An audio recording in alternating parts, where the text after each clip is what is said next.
Good morning, friends. My name is Adrika, and today we are going to listen a fairy tale from Grimm's Fairy Tales. The fairy tale's name is Cat and Mouse in Partnership. So let's start.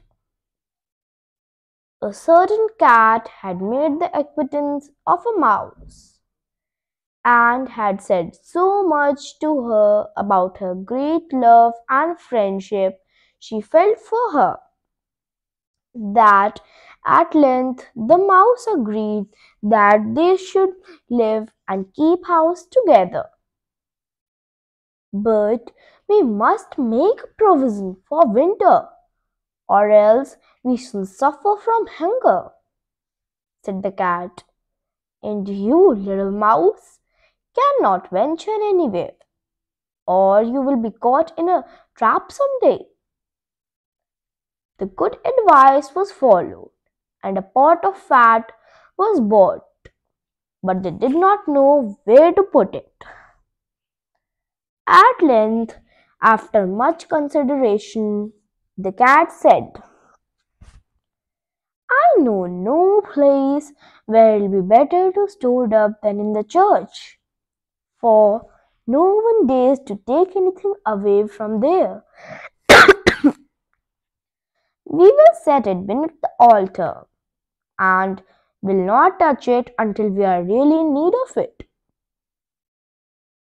So the pot was placed in safety, but it was not long before the cat had a great yearning for it, and said to the mouse, I want to tell you something, little mouse.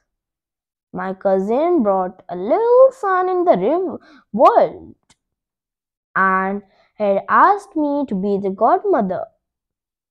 He is white with brown spots, and I am to hold him over the front at the christening. Let me go out today, and you look after the house by yourself. Yes, yes, answered the good mouse. By all means go, and if you get anything good, think of me. I should like a drop of sweet red christening wine too. At this, however, all this, however, was untrue.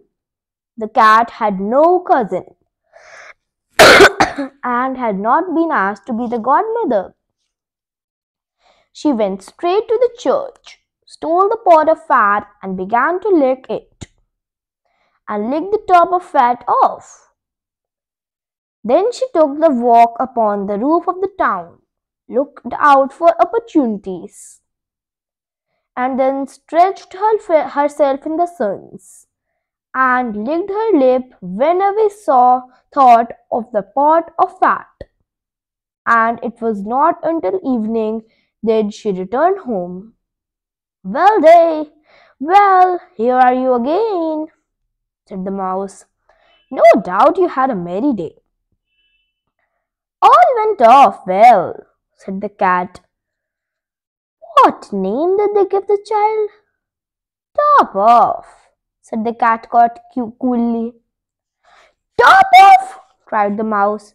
That is a very odd and uncommon name. Is it a usual name in your family? What does it signify? The cat answered, It is no worse than the crumb stealer, as your godchildren are called. Long before the cat was seized by another fit of longing, she said to the mouse, You must do me a favor. Once more, manage the house for a day. I'm again asked to be a godmother, and as the child has a white ring around its neck, I cannot refuse.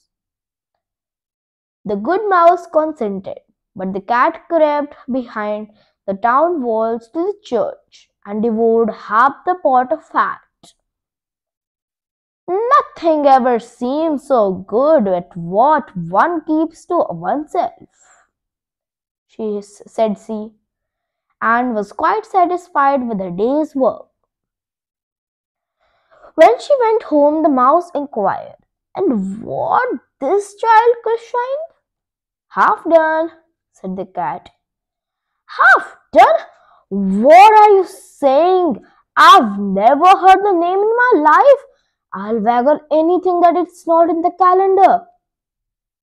The cat's mouth soon began to water for some more licking. "All good things go in threes," she said. "I'm asked to be a godmother again. Child is quite black and only it has white paws, but with that exception, it has not a single white hair on its whole body. It only happens in a few years. Let me go, won't you?" Half done," answered the mouse. "They are such odd names. They make me very thoughtful."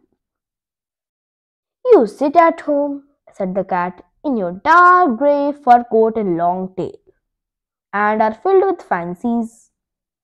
That's because you do not go out in the daytime." During the cat's absence, the mouse cleaned the house, put it in order, but the greedy cat entirely emptied the pot of fat. "When everything is eaten up and one has some peace," she said to herself, and well filled the fat, she did not return home till night. The mouse once again asked what the name had been given to the third child. "It will not please you again more than the others," said the cat. "He's called All Gone." "All Gone?" cried the mouse. "This is the most suspicious name of all. I've never seen it in the print. All gone, what can that mean?" Then she shook her head, curled up herself up, and lay down to sleep. From this time forth, no one invited the cat to be the godmother. But when the winter came, there was no longer anything to be found outside, and the mouse thought of their provision and said, "Come, cat, we'll go to our pot of fat that we have stored up for ourselves, and we'll enjoy that." "Yes," answered the cat. "You will enjoy it as much as you would enjoy sticking up that dainty tongue of yours outside the window." They set out on their way, but when they arrived, the pot of fat was certainly in its place, but it was empty. "Alas!" said the mouse, "now I see what had happened. Now it comes to light. You are a true friend. You have devoured all when you were standing godmother. First top off, then half done, then will you hold your tongue?" cried the cat. "One more word and I'll eat you too." All gone was already on the poor mouse's lips, and scarcely she had spoken it before the cat sprang at her, seized her, and swallowed her down. Verily, this is the way of the world. Thank you.